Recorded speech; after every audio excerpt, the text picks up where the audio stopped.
कई बार भगवान हमारे रिश्ते खुद तोड़ देता है ताकि कोई हमारी जिंदगी खराब ना कर सके। दुनिया में सबसे खुश वही लोग हैं जो ये जान चुके हैं कि दूसरों से किसी भी तरह की उम्मीद करना बेकार है।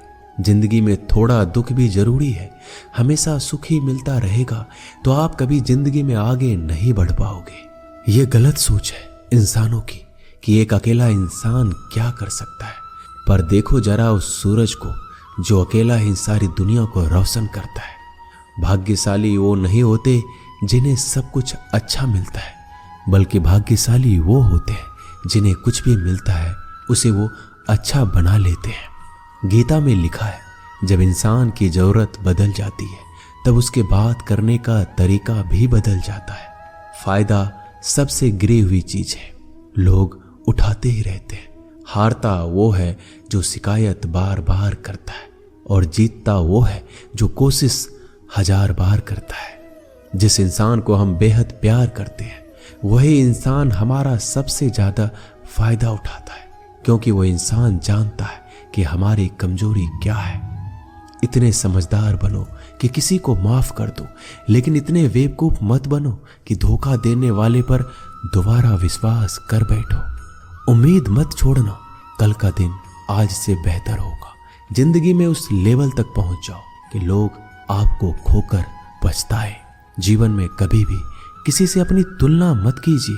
आप जैसे हो सर्वश्रेष्ठ हो, क्योंकि ईश्वर की हर एक रचना सर्वोत्तम होती है।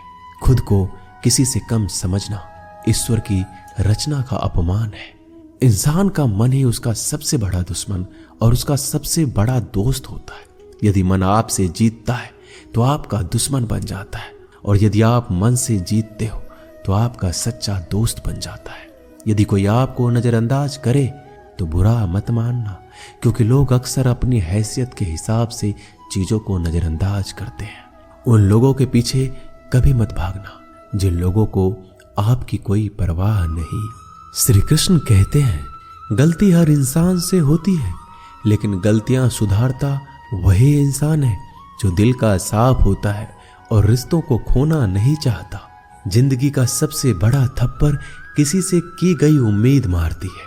कभी कभी इंसान ना टूटता है ना बिखरता है, बस हार जाता है, कभी खुद से तो कभी किस्मत से तो कभी अपनों से।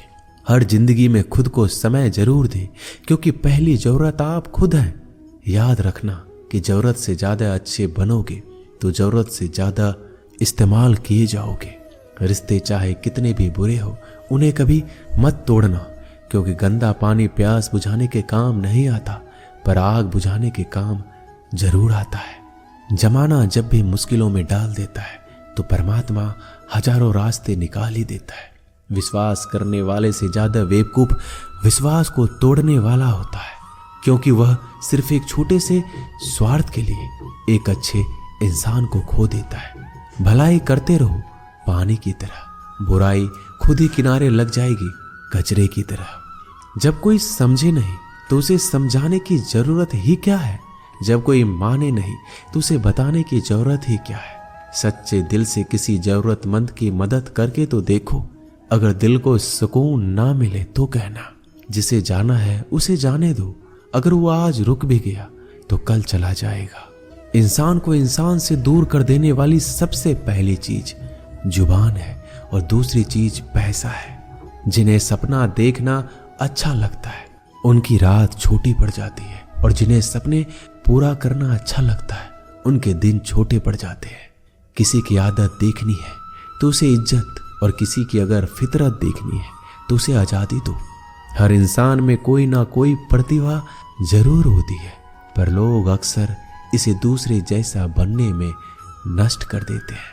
महंगे इतने भी मत बनो कि लोग तुम्हें बुला ना सके, और सस्ते इतने भी मत बनो कि लोग तुम्हें नचाते ही रहे। खामोशियां कभी बेजुबान नहीं होती। कुछ दर्द ऐसे होते हैं जो आवाज तक छीन लेते हैं। आजकल के लोग आपकी एक गलती के पीछे आपकी सारी अच्छाइयां भूल जाते हैं। जितने लोगों को समझाते जाओगे उतना ही अकेलापन और भी अच्छा लगता जाएगा। खत्म हो जाएंगे वो भी रिश्ते जिनसे मिलकर लगता है कि ये उम्र भर साथ देंगे। श्री कृष्ण कहते हैं, अहंकार किसी भी चीज का हो सर्वनाश करके ही छोड़ता है। खाली वक्त में तो हर कोई बात कर लेता है। प्यार तो तब होता है जब कोई आपसे बात करने के लिए आपका अपना सारा वक्त खाली कर दे।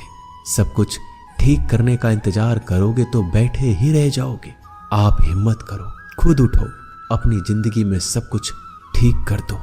लोग पहचानना ही भूल जाए इससे पहले अपनी पहचान बना लेनी चाहिए। एक बार एक राजा ने भगवान श्री कृष्ण का मंदिर बनवाया और उसमें मूर्ति की पूजा करने के लिए एक पंडित को रखा।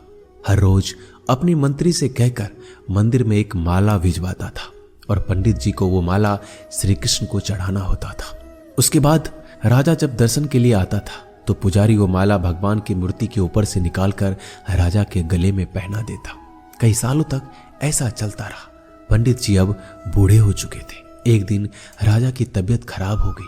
उसने अपने सेवक को कहा कि तुम जाकर पंडित जी को माला दे आओ और उनसे कहो कि आज मेरी तबीयत खराब है, मैं आज मंदिर नहीं आ सकता, तो प्रतीक्षा ना करे। फिर राजा का सेवक वो माला लेकर पुजारी के पास गया और पूरी बात बता दी। पुजारी जी ने वो माला मूर्ति को चढ़ाई और सोचने लगे, इतने सालों से ये परंपरा चली आ रही है, लेकिन मैंने कभी भगवान का माला उतार कर खुद नहीं पहनी। शायद आज भगवान की यही इच्छा है कि ये माला मैं पहनूं, इसलिए भगवान ने आज राजा को नहीं भेजा।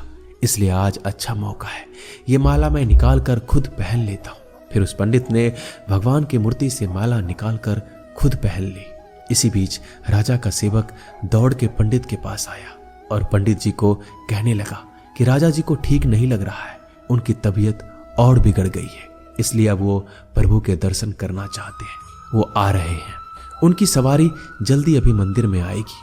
उन्हें लगा कि ये परंपरा कहीं टूट ना जाए, इसलिए वो आज भी मंदिर में आ रहे हैं। जब पंडित जी को इस बात का पता चला तो उन्होंने फटाफट माला अपने गले से उतारी और जाकर फिर से भगवान की मूर्ति को चढ़ा दी। फिर कुछ देर बाद राजा वहां आए और रोज की तरह पंडित जी ने भगवान के ऊपर से माला निकाली और राजा को पहना दी। अब राजा ने उस माला को देखा तो उस माला में एक सफेद बाल नजर आया। राजा ये समझ गया कि ये बाल पंडित का है। राजा ने पुजारी से पूछा, क्या ये माला आपने पहनी थी? इसमें सफेद बाल कहां से आया? यह सुनकर पुजारी जी घबरा गए। उन्हें लगा अगर मैं सत्य बता दूं तो राजा मुझे दंड देंगे, इसलिए वह पुजारी ने कहा, यह बाल तो श्री कृष्ण का है। राजा को सुनकर बहुत ही गुस्सा आया।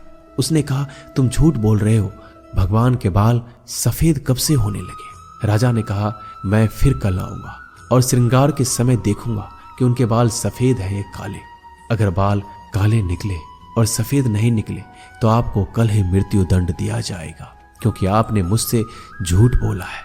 राजा ये कहकर वहां से चला गया। इधर पुजारी भगवान के चरणों में गिरकर रोने लगे कि हे प्रभु, मुझे माफ कर दीजिए, मैं लोभ में आ गया था, मुझे लगा मुझे ये माला पहन लेनी चाहिए, मुझे बचा लीजिए, नहीं तो कल राजा मुझे मार देगा। वो पुजारी पूरी रात भगवान के चरणों में गिरकर रोने लगा, विनती करने लगा कि प्रभु मुझे बचा लीजिए। अगली सुबह राजा मंदिर पहुंचा। राजा ने भगवान की मूर्ति के ऊपर से मुकुट निकाला और उनके बाल देखे।